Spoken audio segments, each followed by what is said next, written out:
निगरान हुकूमत को बड़े फैसलों का इख्तियार, मालियाती इदारों से मुआहदे करने की इजाजत होगी। पार्लियामेंट ने निगरान हुकूमत के इख्तियारात में इजाफे का इंतखाबी इस्लाहात बिल मंजूर कर लिया। मुश्तरका इजलास में बिल की शिकवार मंजूरी दी गई। मुश्तरका इजलास से पहले निगरान हुकूमत के इख्तियारात के मामले पर इत्तेहादियों को मनाने में कामयाब।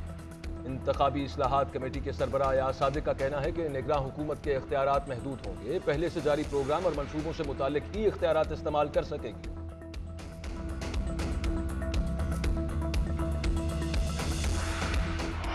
तहरीक इंसाफ ने इंतखाबी इस्लाहात बिल में तरमीम को मुस्तरद कर दिया। बैरिस्टर अली जफर कहते हैं, निगरान हुकूमत ऐसे फैसले नहीं कर सकती जो रिवर्स ना हो। पार्लियामेंट ने तरमीम को मुस्तरद ना किया तो सुप्रीम कोर्ट मुस्तरद कर देगी। निगरान हुकूमत मुंतखब हुकूमत की जगह नहीं ले सकती। निगरान हुकूमत का काम सिर्फ शफाफ इंतखाबात कराना है। शाह महमूद कुरैशी बोले, तहरीक इंसाफ को इंतखाबी इस्लाहात के बिल से दूर रखा जा रहा है। इंतखाबी इस्लाहात बिल पर तहफ़्फ़ुज़ात हैं। हुकूमत की इत्तेहादी जमातों ने भी अपने तहफ़्फ़ुज़ात का इजहार किया। निगरान हुकूमत से मुंतखब हुकूमत का काम लिया तो बेईमानी हो जाएगी।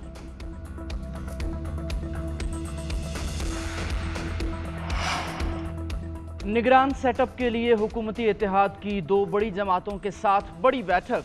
निगरान वज़ीर आज़म के नाम पर गौर के लिए मुज़ाकरात का पहला राउंड मुकम्मल। वज़ीर दिफा ख्वाजा आसिफ ने तस्दीक कर दी। कहा, निगरान वज़ीर आज़म का नाम तमाम सियासी जमातों का मुतफ़िक़ा होगा। दीगर जमातों से भी मुशावरत करेंगे। उधर राजा रियाज की ज़ेर सदारत अपोजिशन रहनुमाओं का इजलास। निगरान वज़ीर आज़म के लिए 3 नाम साथियों के सामने रख दिए। राजा रियाज का नामों पर मजीद मुशावरत का फैसला।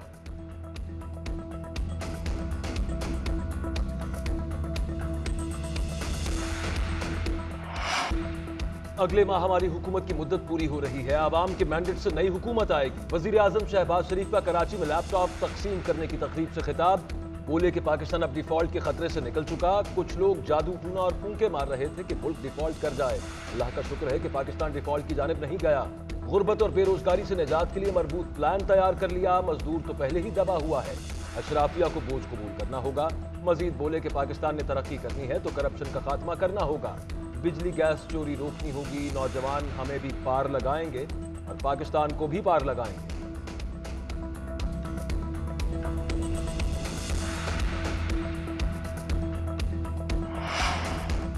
नून लीग का पंजाब में इलेक्शन जीतने का मिशन। पंजाब के MNAs को तरक्याती स्कीम्स के लिए सबसे ज्यादा 26 अरब रुपए के फंड्स जारी। सिंध, बलोचिस्तान और खैबर पख्तूनख्वा को तकरीबन 20.5 अरब जारी किए गए। सिंध के MNAs को तरक्याती फंड्स के तहत 9 अरब 23 करोड़, बलोचिस्तान के MNAs को 2 अरब 58 करोड़, KP के लिए 8 अरब 96 करोड़ जारी हुए। पंजाब और सिंध के MNAs को मजीद फंड्स भी मिलेंगे।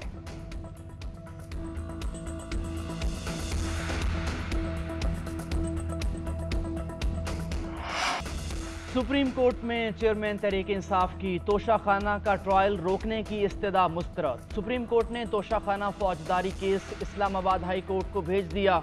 जस्टिस याहिया आफरीदी ने रिमार्क्स दिए। ट्रायल कोर्ट जज पर एतराज़ और हाई कोर्ट के फैसले के खिलाफ नजरसानी इकट्ठी सुने। अदालत ट्रायल कोर्ट के मामले में मुदाखलत नहीं करेगी।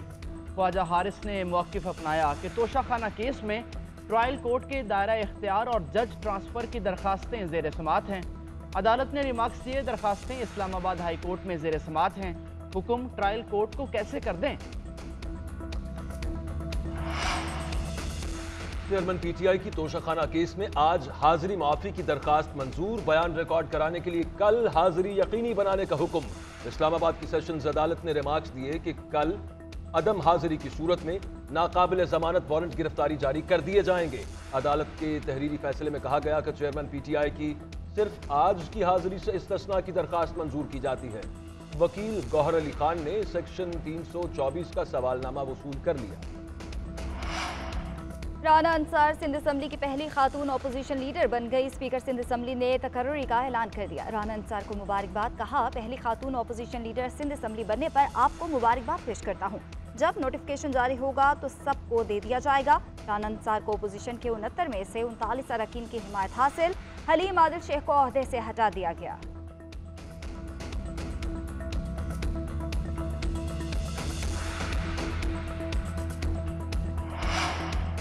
कराची के इलाके डिफेंस में तहरीक इंसाफ के मुनहरिफ रहनुमा असलम अबड़ू के भाई की कार पर फायरिंग। गोलियां लगने से अकरम अबड़ू बेटे शहरियार समेत 3 अफराद जाँ बहक, 3 जख्मी हो गए। फायरिंग का वाकया आयशा मस्जिद के करीब पेश आया। फायरिंग से गाड़ी की विंड स्क्रीन और अतराफ में 30 से जायद गोलियां लगी। मुल्जमान ने 9mm पिस्टल और 444 राइफल का इस्तेमाल किया।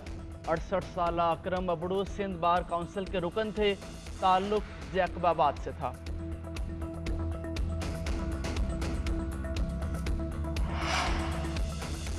लाहौर में मॉनसून का एक और spell. Township, green town, Kot Lakhpat, Chungi, Amar Saddu समेत कई जगह बारिश। मौसम खुशगवार हो गया। इस्लामाबाद और रावलपिंडी में भी बादल बरस पड़े।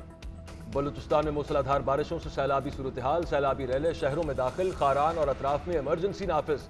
पंजाब के दरियाओं में सैलाबी कैफियत बरकरार। दरिया रावी में शादरा के मकाम पर पानी के बहाव में इजाफा। दरियाए सतलुज में हेड सुलेमान की और बहावल नगर की हुदूद में दरमियाने दर्जे का सैलाब। तेज बहाव की वजह से मुताद्दिद आरजी हिफाजती बंद टूट गए। दर्जनों बस्तियां मुतासर। दरियाए सिंध के बैराजों पर पानी का बहाव तेज। कोट मिठन के मकाम पर पानी की सतह बुलंद। हब डैम में पानी की सतह 338 फीट से तजावुज कर गई। फ्लड कंट्रोल रूम के मुताबिक सैलाब से साहिवाल, ओकाड़ा, पाकपतन, बिहाड़ी और बहावल नगर के अजला के मुतासर होने का खदशा है। कराची में बारिशों के बायस मलीर नदी में तोगयानी। नदी का पानी कुरंगी कॉजवे पर आ गया। 3 अफराद पानी के प्रेशर के बायस फंस गए। तीनों को बाहिफाजत रेस्क्यू कर लिया गया। बलोच पुल से गोदाम चौरंगी तक रोड को बंद कर दिया गया। ट्रैफिक को गोदाम चौरंगी से जाम सादिक और बलोच पुल से एक्सप्रेस वे क्यूमाबाद मोड़ दिया गया।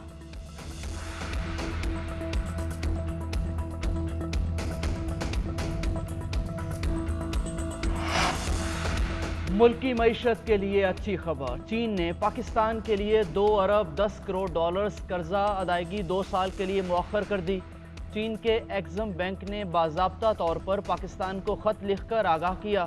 कर्जे पर इजाफी सूद अदा नहीं करना पड़ेगा। पाकिस्तान असल मुआहिदे के मुताबिक ही रकम वापस करेगा।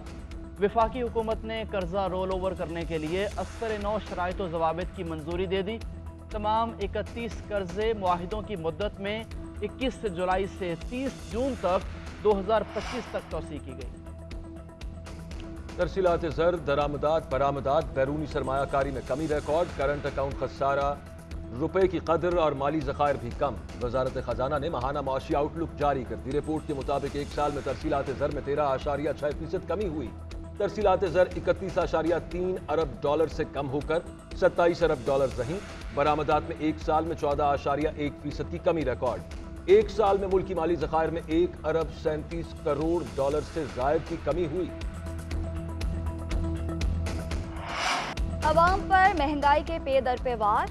बिजली की कीमत दूसरी मर्तबा बढ़ा दी गई। बिजली की कीमत में 1 रुपया 88 पैसे फी यूनिट इजाफे की मंजूरी। जून की माहाना फ्यूल एडजस्टमेंट की मद में वसूली अगस्त के बिलों में की जाएगी।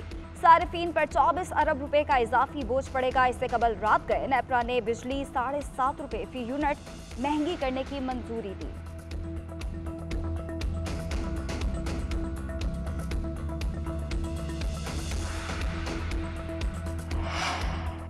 स्पेशल सेंट्रल कोर्ट लाहौर में मनी लॉन्ड्रिंग केस की समाअत। परवेज इलाही को पेश न करने पर अदालत बरहम। पुलिस को परवेज इलाही को पेश करने की मोहलत।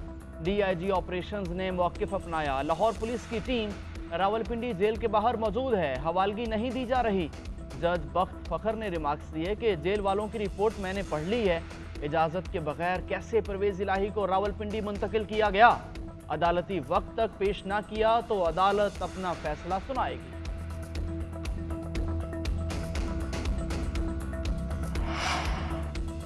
वजीर खजाना और वजीर दिफा को तौहीन अदालत में तलब किया जाता तो इलेक्शंस हो जाते। विफाक में अपनी मर्जी की निगरान हुकूमत बनाने और फिर उसे लंबा करने का प्रोग्राम है। इलेक्शन कमीशन 90 दिन में इंतखाबात कराने का पाबंद है। कैसे हो सकता है कि वजीर खजाना फंड्स जारी ना करे? सीनियर कानूनदान एतजाज अहसन कहते हैं कि साइफर से कोई इनकार नहीं करता, सब मानते हैं। कौमी सलामती कमेटी ने अमरीका से एहतजाज का फैसला किया। साइफर को डी क्लासीफाई करने का इख्तियार वजीर आजम को है। अगर वजीर आजम ने डी क्लासीफाई किया तो केस कैसे बनता है?